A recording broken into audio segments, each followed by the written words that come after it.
SP s'installe lui aussi à la 6e place du classement de Pro B. Les Limougeaud se sont imposés à Quimper, victoire 72-61 face à la lanterne rouge du championnat. Quimper, Olivier Cousin, vous connaissez bien, vous êtes l'entraîneur du CSP. Deux de vos joueurs ont aussi évolué chez les Bretons. Je le disais, les Bretons étaient sont derniers de Pro B et pourtant ils vous ont donné un peu de fil à retordre. Oui, ils sont dans une situation très très particulière. Ils avaient changé d'entraîneur une semaine avant pour mettre Olivier Ponce, assistant, en place. Et donc on savait que ce serait une équipe un petit peu différente, pas forcément en termes de jeu, mais en tous les cas en termes d'état d'esprit, qui se reposait à nous. Et ça a été le cas parce qu'ils ont joué très dur avec beaucoup d'intensité. Et c'était un petit peu un match piège et c'est très bien de s'en être sorti. Donc vous avez peut-être encore quelques réglages à faire parce que ça y est, l'infirmerie est quasiment vide. Vous avez récupéré une équipe au complet. Il faut que tout le monde apprenne à jouer ensemble, c'est ça ? Oui, on est vraiment en configuration définitive depuis le match la semaine avant Saint-Vallier. Donc on avait gagné avant le match de Nanterre, donc on est sur une série de 4 victoires de suite en championnat, 5 avec la Coupe de France. C'est là-dessus aussi qu'on va cimenter le groupe, surtout que c'était des matchs acharnés. Et maintenant on rentre dans une phase où on va régler des détails.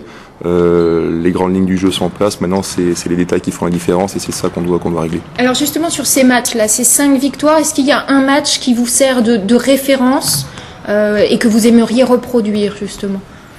Non, pas vraiment, mais je pense qu'à chaque match, par contre, on a eu des choses qui se sont mises en place petit à petit, des confirmations. On a d'abord eu un très très bon état d'esprit pour aller gagner à Saint-Vallier, qui est une salle très très difficile à prendre, avec la rentrée ce jour-là d'Anne Harrington.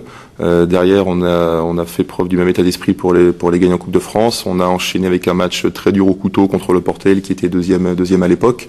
Donc petit à petit, on avance. Et comme je disais, maintenant, les grandes lignes du jeu sont en place.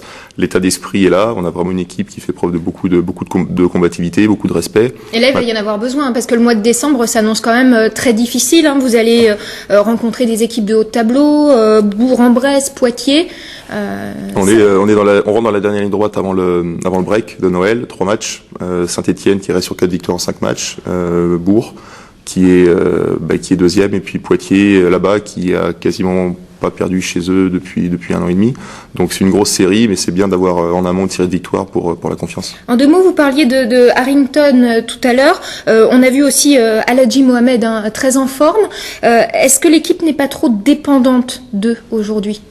Non, on travaille pour ça justement parce qu'effectivement il y a un seul ballon sur le terrain, mais on travaille pour ça. On sait, et je l'ai dit en début de saison et je le confirme maintenant, on doit améliorer notre attaque cette année par rapport à l'année dernière. On est en train de mettre des choses en place pour ça. Et c'est sûr que quand on a des joueurs leaders, des joueurs cadres, il faut les utiliser. Il y a une hiérarchie dans une équipe.